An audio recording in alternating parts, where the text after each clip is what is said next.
ఇప్పుడు నార్మల్గా మీలాంటి మైండ్ సెట్ ఉన్న వాళ్ళకి ఇన్ జనరల్గా, సరే కొంతమంది మైండ్ సెట్స్ మనిషికి రకమైన మైండ్ సెట్ ఉంటుంది. ఇప్పుడంతా మీరు ఒక సింగిల్ హ్యాండ్ ఫైట్ లాగా మీ లైఫ్ కదా. అవునండి. అప్పుడేమో పెళ్ళికి ముందు అన్ని బాధ్యతలు మీ మీద వేసుకుని అన్ని ఇంట్లో ఫాదరు మదరు మీరే అయ్యి అన్నీ చేశారు. ఇప్పుడు మళ్ళీ ఫాదరు మదరే అయ్యారు మీ పిల్లలకి.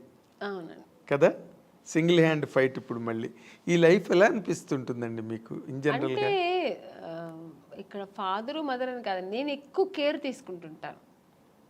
ఇప్పుడు అప్పట్లో కూడా మా నాన్నగారు మా అమ్మగారు అందరూ ఉన్నా కూడా, అది చెప్పాను కదా, ఇంట్లో ఒక వస్తువు లేదంటే దాన్ని నేనే ఇంట్రెస్ట్గా నాకు ఇది కావాలి, ఇది ఇంట్లో ఇలా ఉండాలి, మా ఇల్లు కూడా ఇలా ఉండాలి, మా ఇంట్లో కూడా కార్పెట్ వేయాలి, మా ఇంట్లో కూడా సోఫా ఉండాలి ఇలా ఆలోచిస్తుంటాను.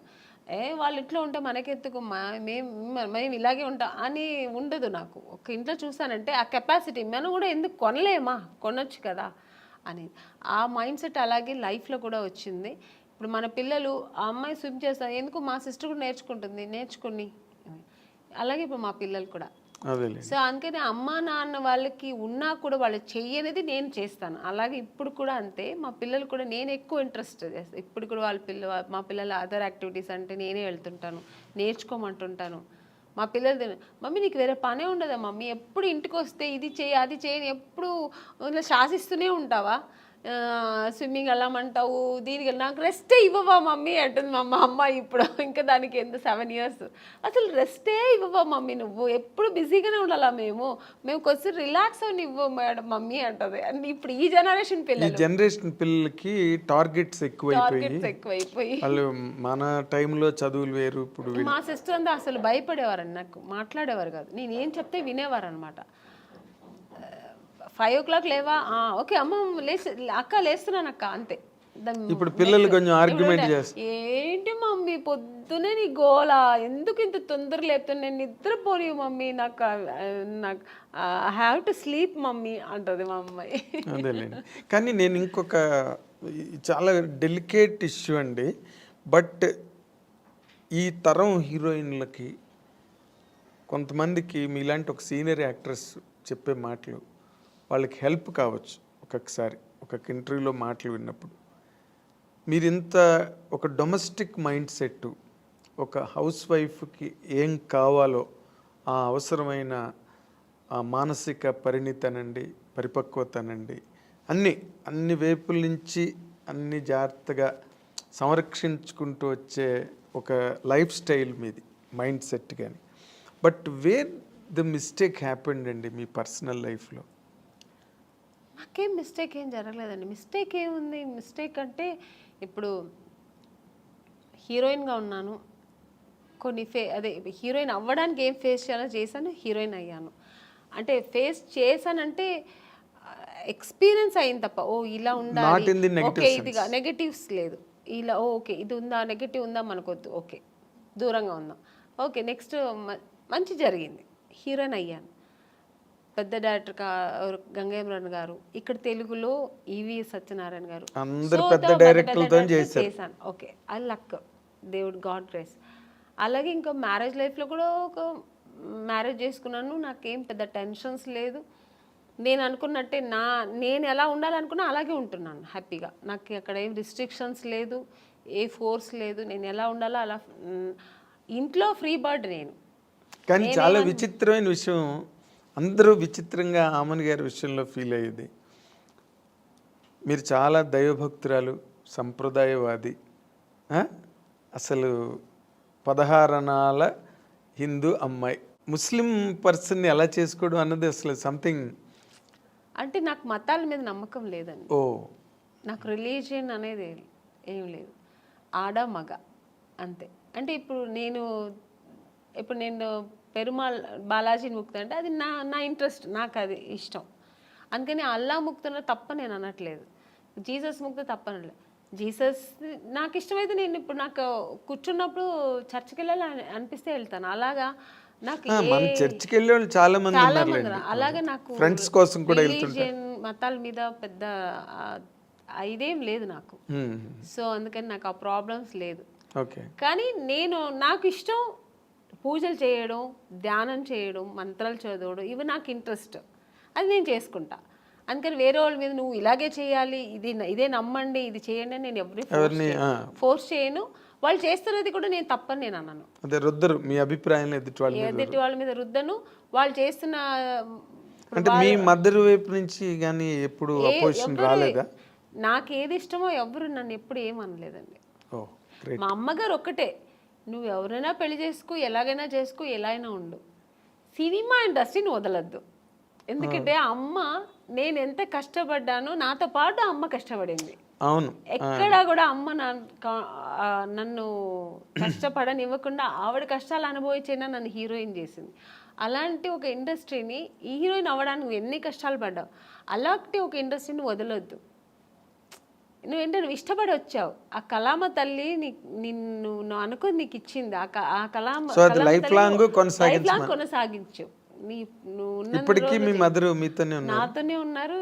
ఇప్పటికీ మీరు ఇంటికి ఎప్పుడైనా సడన్గా వెళ్తే కూడా నేను చెప్పలేదు, ఎప్పుడు సడన్గా వెళ్తే మా అమ్మ ఒక టీవీ ఉంటుందండి ఎప్పుడు ఆవిడ ఇప్పుడు రిలాక్స్ అయిపోయింది కదా, ఎప్పుడు ఆ టీవీలో ఆమెని సినిమా, ఆమెని ఇంటర్వ్యూ, ఆమెని సాంగ్స్ ఇదే పోతుంటుంది అంతే. ఆవిడ అది నేను అంటున్నా, నీకేమైనా పిచ్చి పట్టిందమ్మా, ఎప్పుడు నాదే చూస్తున్నా, అసలు నాకు విని నాకు విసిగెత్తింది, వేరే ఏదైనా పెట్టమ్మా అంటే అలా అమ్మ చాలా ఇష్టపడుతుంది, ఆ ఫీల్డ్ని ఇష్టపడుతుంది. నేను చేయడం అనేది ఆవిడకి అంతకంటే ఇష్టం.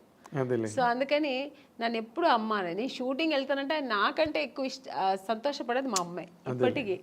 అంటే మీరు ఈ షూటింగ్ వెళ్తున్నావమ్మా, ఓకే ఓకే అంటారు. అదే ఆనందం, బికాజ్ మీరు పడ్డ కష్టానికి దొరికింది అంత సక్సెస్ దొరికింది. ఆ సక్సెస్ ఇప్పుడు అలాగే ఉండాలి, ఆ ఇండస్ట్రీని వదలొద్దు అంటుంది అమ్మ.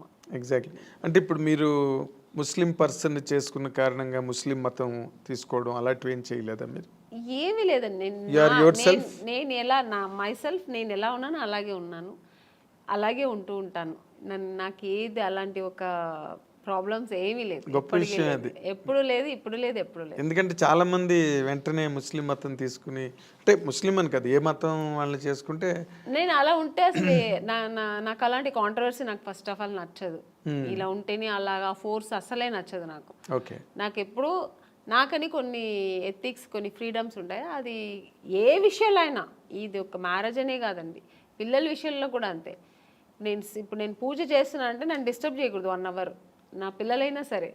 నేను నెమ్మదిగా నేను అనుకున్న పూజ నేను జరిపించేయాలి, అలా అలా అనుకుంటాను, అది నాకు జరగాలంతే. సో ఇప్పుడు ఈ ఇంత లాంగ్ స్ట్రెచ్ ఆఫ్ లైఫ్, అవతల కెరీరు, ఫ్యామిలీ లైఫ్, ఇవన్నీ కూడా ఇప్పుడు ఒకవేళ ఫ్యామిలీ లైఫ్లో ఏదైనా వచ్చిన డిస్టర్బెన్సెస్ని కూడా మీరు అన్నిటినీ ఓవర్కమ్ చేసే మెంటల్గా బాగా సెట్ అయి ఉన్నారండి, లేకపోతే స్టిల్ యూ ఫీల్ ఫస్ట్? ఏమీ లేదు, నాకు అసలు ఏ ప్రాబ్లమ్స్ లేదు మెంటలీగా కానీ, నాకు అసలు ఆ మానసిక ప్రాబ్లం ఏమీ లేదండి. హ్యాపీగా ఉన్నా, ఐఎమ్ వెరీ హ్యాపీ. నాకు మెయిన్ ఫస్ట్ నాకు ఇండస్ట్రీ అండి, నేను ఇష్టపడి వచ్చిన ఇండస్ట్రీ. సో అది హెల్దీగా నాకు ఇప్పటి వరకు నేను వెళ్తున్నా జర్నీ. సెకండ్ నా పిల్లలు, నా ప్రపంచం ఇదే, నా ప్రొఫెషనల్, నా పిల్లలు, ఇది నా ప్రపంచం. దీని తర్వాత ఏదైనా ఆలోచిస్తాను, దీని తర్వాత సెకండరీ, ఇంటికి సెకండరీ. నేను ఇక్కడ వస్తే నా ప్రొఫెషనల్ ఓన్లీ, ఫోకస్ దీంట్లోనే ఉంటుంది. ప్యాకప్ అంటే నెక్స్ట్ ఫ్లైట్ ఏది ఉంటే వెళ్ళిపోతుంటా ఇంటికి, ఎందుకంటే నా పిల్లలు వెయిటింగ్ అక్కడ, ఎందుకంటే వాళ్ళు చాలా మిస్ అవుతుంటా. సో జయసుద్ గారు కూడా 6 రోజులే ఎట్ ఏ స్ట్రెచ్ షూటింగ్ చేసి మళ్ళీ 3 days బ్రేక్ తీసుకున్నారు. నేను బ్రేక్ తీసుకోనండి, నాకు బ్రేక్ వస్తుంది. ఇప్పుడు వచ్చింది అనుకోండి, ఇప్పుడు 3 days బ్రేక్ వస్తుంది, వెళ్ళిపోతా. ఫస్ట్ నా పిల్లలు వాళ్ళు నా కోసం వెయిట్ చేస్తాను, మమ్మీ మమ్మీ ఎప్పుడు ఫోన్లో ఎప్పుడు వస్తావు మమ్మీ ఎప్పుడు వస్తా, ఆ పిలుపుకు వెళ్ళిపోయి ఫస్ట్ ఇంకా వాళ్ళతో ఎన్ని టెన్షన్స్ ఉన్నా వాళ్ళతో వెళ్తే మొత్తం నేను ఇంకా అక్కడ మర్చిపోతాను అన్ని. వాళ్ళ టెన్షన్స్, వాళ్ళని స్కూల్కి తీసుకెళ్ళడం, మార్నింగ్ వాళ్ళు రెడీ చేయడం, వాళ్ళని స్కూల్ నుంచి తీసుకురావడం, వాళ్ళకి ఏది మంచి కావాలి చెడు కావాలి వండి పెట్టడం, వాళ్ళని బయట తీసుకెళ్ళడం, ఇంకా వాళ్ళ విషయంలో బిజీ ఉంటాను అన్నమాట. చిరంజీవి గారితో చెయ్యాలనుకుని చేయలేపారు లైఫ్లో. ఇప్పుడు చిరంజీవి గారు అబ్బాయి రామ్ చరణ్ అసలు ఇంటర్నేషనల్ గ్లోబల్ స్టార్.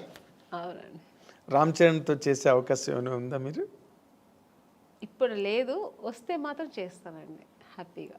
అదే రామ్ చరణ్ తర్వాత ఇప్పుడు ఈ younger generation heroes junior NTR గారు కానీ, మహేష్ బాబు కానీ, అవకాశాలు ఏమైనా వచ్చాయా మీకు ఇప్పటి వరకు? మహేష్ బాబు గారు సినిమా చేశాను రీసెంట్గా.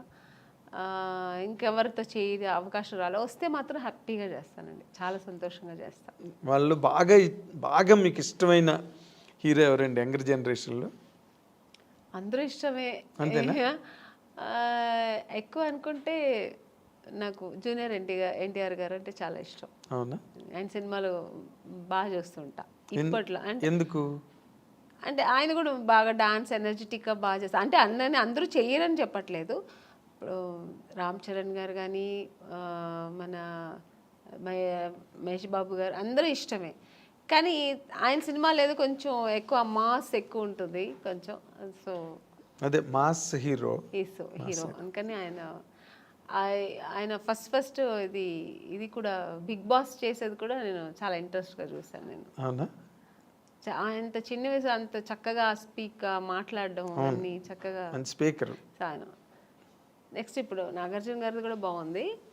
బట్ జూనియర్ ఎన్టీఆర్ గారు ఫస్ట్ టైం చేశారు కదా అలాంటిది ఈవెంట్, ఆయన చేయడం ఫస్ట్ టైం కదా అది.